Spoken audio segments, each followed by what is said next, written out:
I've shot a few lives with serves, and I think this is a different approach. This is like building on those two, even though it might be just a little bit.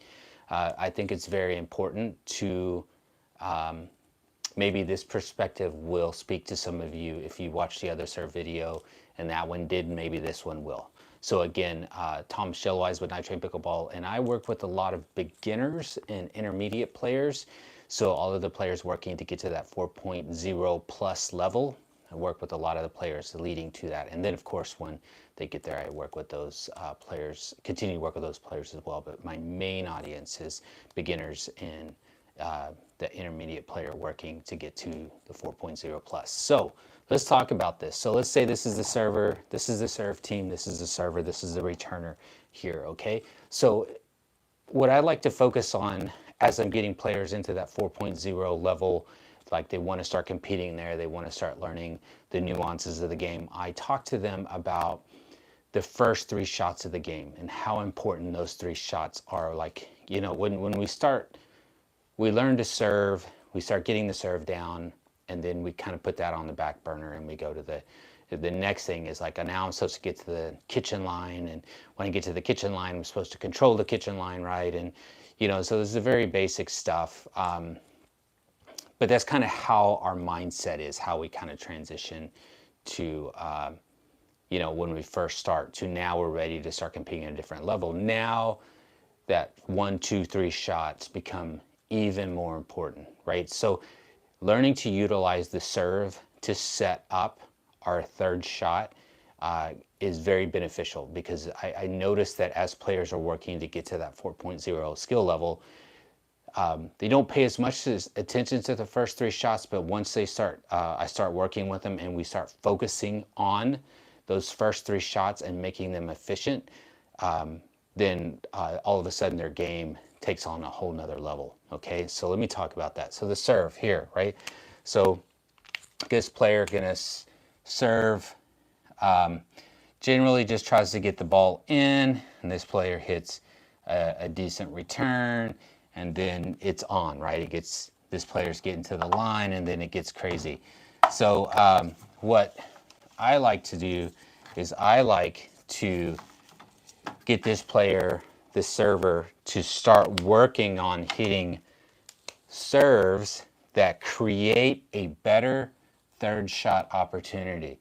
So let's say this is the forehand, this is the backhand, and the very first serve you hit over to the forehand side, and they hit a pretty solid, deep penetrating return. So this is deep penetrating,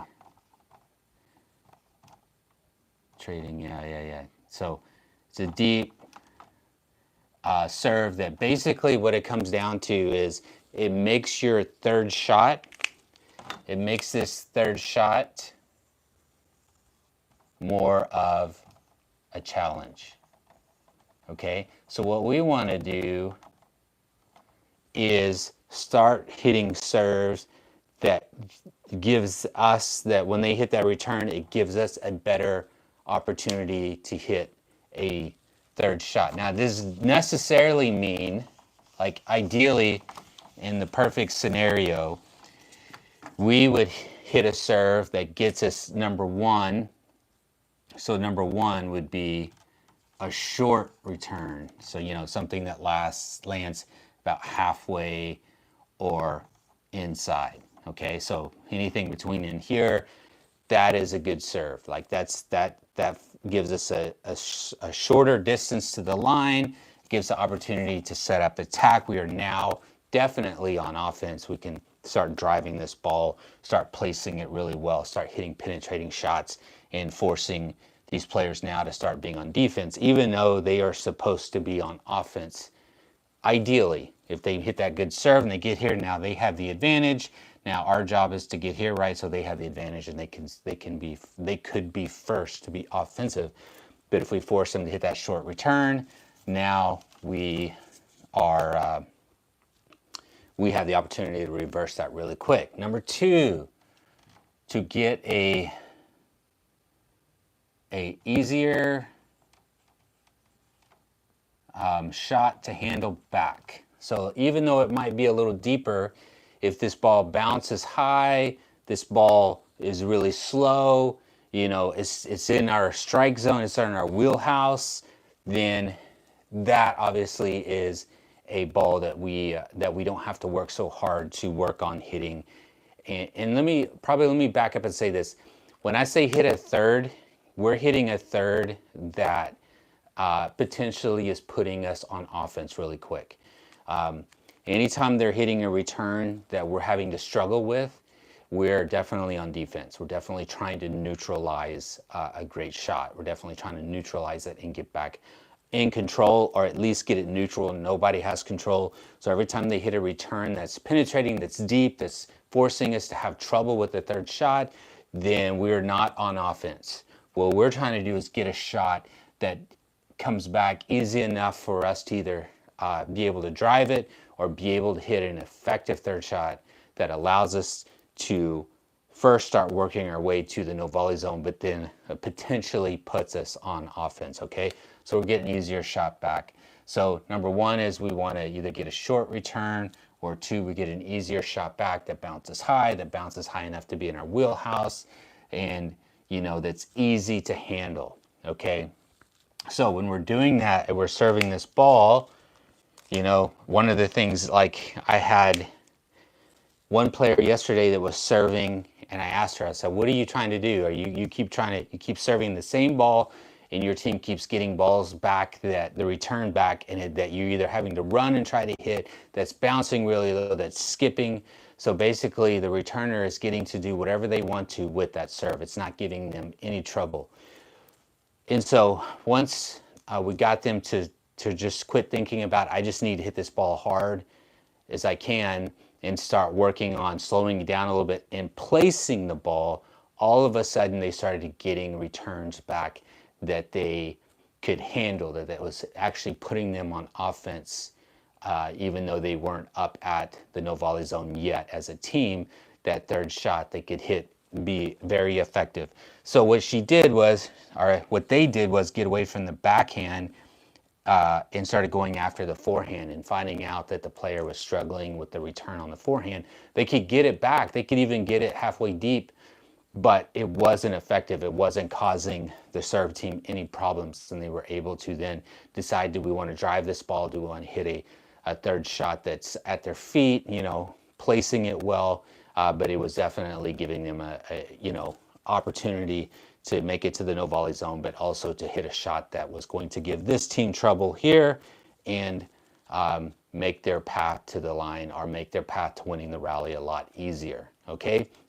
So we're looking for either a short return, that's ideal, but we're also looking for just an easy shot. So a player that, whether you're the serve team or the return team, you want to take advantage of that shot. So if the serve, I don't care if it's a high, lofty lob serve, if that player is all they're doing is just hitting a nice, easy ball back, I would stick with that serve until they start hitting a ball that is creating problems for us as the serve team, right? A lot of players initially don't think about the serve and the return as just being ineffective. I just got to get these balls in, and we got to get to our next spot, or the rally's on, the game's on, and everything goes out the door and we're playing, right? As we're building our pickleball IQ, as we're getting experience, as we're learning to go to the next level, we have to start working on taking advantage of every shot, have a purpose with every shot, okay? So the serve, we're trying to force a easy return that we can now take and potentially put ourselves on offense, and get ourselves to the line easier, but give us the best opportunity to win the rally. And when you start winning the rally, you could start winning the rally on the serve, right? If they're returning short every time and you're winning points off that third shot, or the shot right after the third shot, the fifth shot, then that's, then you're winning. Like you need to stay with that, right?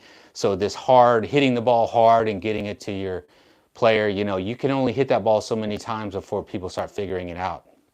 And next thing you know, you start getting balls back that you can't handle. So if you're serving And every time you serve, they hit a ball back that you can't handle the third, you're giving up a serve, right? So what we want to do is we just want to start moving this ball around. We want to start moving over here to the forehand, then the backhand. Maybe we do a big deep little serve. You know, maybe we even, I mean, it's not ideal all the time, but maybe we skip one out the side every now and then just to force them to give us an easier shot to return. Now, as you notice, what I didn't talk about was hitting aces. We're not talking about hitting clear winners on this. We're just talking about putting enough pressure on this returner to get a return that will be easier for us to handle on the third shot. Okay? All right, so those are, that is definitely how we take advantage of the serve and start setting to win the rally up from the serve. If you will start moving it left and right, hard and low, high and deep, bounce the ball high to the forehand, bounce the ball back high to the backhand. You'll find that some players, they favor one side and they want to stay away from the other, especially when they start shifting over to one side or the other. Then they're telling you what they want and telling you what they don't want. And I'm not saying you know, one of the serves that I do that is really effective is I actually serve into the player straight on. And a lot of players, they have a tendency to not move their feet well or don't move at all. And now they're trying to figure out how to hit this ball that's coming into their body. So that's very effective for players who move over to one side or the other. I just adjust my serve to go into that player. So that could be something to even consider to get a return that is one that you can handle, right? So that is the idea of taking advantage of the serve. I know it's probably, hopefully it's something you hadn't thought about, or hopefully it's something you've thought about, but maybe this gives you some more clarity on that. All right, so anyway, that's today's Whiteboard Wednesday, serve for the win, working on how to serve the ball to get a best third shot drop that your team can handle to and to turn it into an offensive opportunity to make your journey to the no volley zone or the kitchen line easier, but also definitely setting yourself up to win the rally from the serve. Okay? Again, Thomas Shellwise, Night Train Pickleball. We'll see you in the next Whiteboard Wednesday.